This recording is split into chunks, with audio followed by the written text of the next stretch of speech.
What's up, guys? It's Sean here with the Sean Daily Football Channel. Sorry for the delay in the videos. I do apologize. From here on, we should be good, back to normal scheduling. And I'm here with you today with the PL preview for Week 10. We're almost, wow, amazing. A quarter of a way through the season. It's just flying by. And we have a group of exciting games tomorrow, over this weekend, and I kind of cannot wait. It's going to be a judgment day for a couple people, definitely. So here we go. Let's kind of go through all the games one at a time. And we're starting off with Leicester, Arsenal. Both teams have kind of been a little bit on the upturn. I think both teams have definitely taken some positive results over the last couple of weeks with back-to-back wins for both teams. It's going to be a heavy clash at the King Power Stadium. Honestly, I can't really give it either way. I don't think Leicester were that impressive against Brentford. I don't think they were honestly that impressive against United. We're just kind of easy picking it this time. Beating us, not that great. However, Arsenal, I liked them against Aston Villa. I'm going to go with 1-1. There's an equal chance for either team to edge it, but I'm kind of feeling 1-1. If I have to bet my house on it, I'm going with Arsenal, honestly. I think Arsenal have what it takes. I'm liking what I'm seeing from them. Moving on, Watford, Southampton. Bit of a difficult game to judge. Both teams have kind of been on a bit of an upward tick. Southampton finally were able to get a couple good results over the last couple weeks. 4 points for them, and even Watford were able to do that massive shocker win against Everton last week. Watford at home. Southampton's a bit of a tricky opponent to go up against, though. I'm going to go with Watford. 2-1 Watford. I'm feeling Ranieri's team. I think they're going to keep on with the form, and I think they're going to keep on doing these things. Southampton, I honestly don't know. This is kind of a close match. This is relegation battles. But both teams are technically out of the relegation zone pretty safely. If I have to bet it, I'm going to put it on Watford. I've liked the way they've been playing lately. Liverpool, Brighton. Very, very exciting game. I don't know how well Brighton are going to fare against the Big Six, though. So far, they've kind of struggled, specifically last week against City. A couple poor results for Brighton, honestly, across the last 4 weeks or so. Pretty much ever since Yves Bissouma's been out of the team. You can kind of tell they haven't been able to get a win. A lot of mediocre results. They got lucky against Palace. They got smashed against City. Liverpool they didn't even have to get out of second gear last week against United. It's at Anfield. Anfield's a hard place to go. I don't think they're going to make it as easy for Liverpool, as it was for City. I think it's going to be a little bit closer of a game, but 2-0 Liverpool is kind of where my heart's at on this. If Bissouma is back, there's a chance that Brighton might pull a shocker out, but Liverpool just look unstoppable at the moment. Newcastle, Chelsea. The newly formed Newcastle up against the current table toppers. I can't really look past Chelsea for this one, to be completely honest. Even though it is at St. James's Park, Newcastle they did get a draw against Palace last week.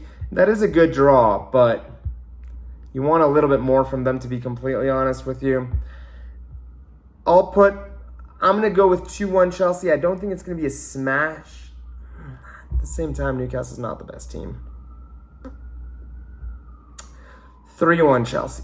3-1. 3-0 Chelsea. Nobody's going to score. Newcastle's not going to score against Chelsea. Never mind. 3-0 Chelsea. I apologize. Man City, Palace. Ooh, now this game has a chance to be something unique.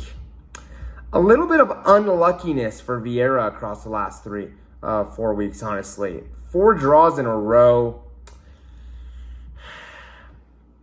Kind of want more from them. I kind of want to see more from them, but it is City. And City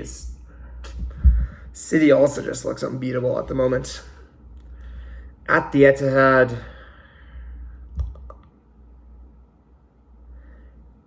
I'm going to say 2-1 City, but I think Palace are going to make it a hard game for them. I don't think they're going to have an easy game. I think Palace are going to work together. They're going to press.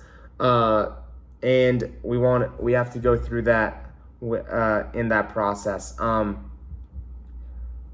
gonna go with 2-1 City is where my heart's at. I think that's gonna be the thing, but Palace is gonna hurt them on the counter. I think they're gonna hit them on the counter, and they're gonna hit them hard.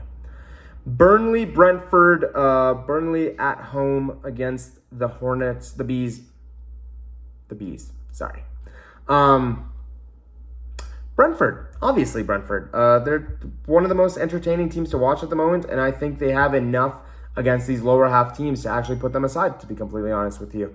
I think this game is going to be 2-0 Brentford, and I think they'll be pretty confident and pretty comfortable going into this.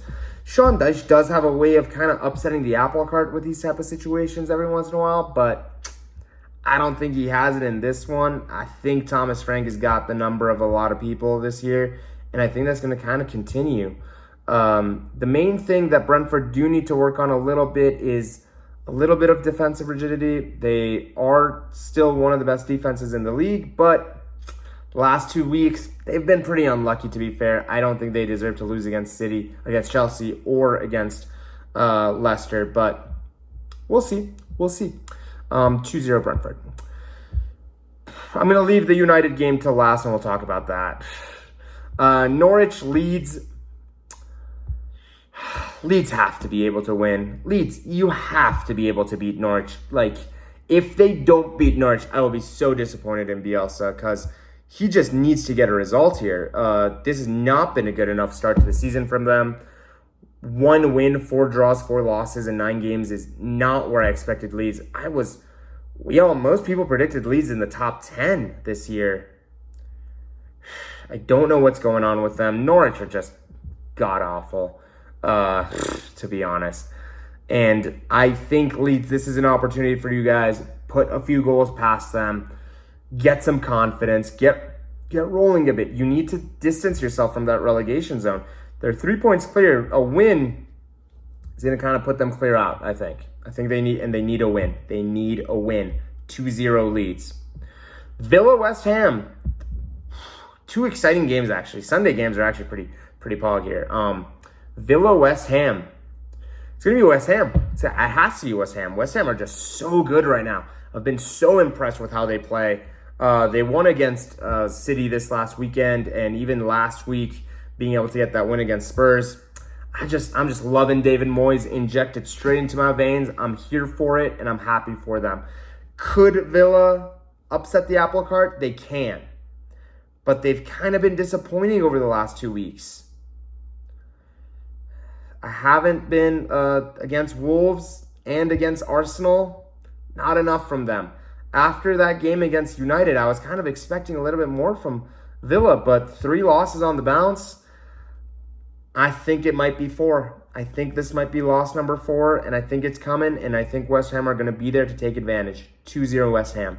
2-1 West Ham, sorry. Wolves, Everton. Another one of those middleweight clashes, but I'm going to give it to Wolves.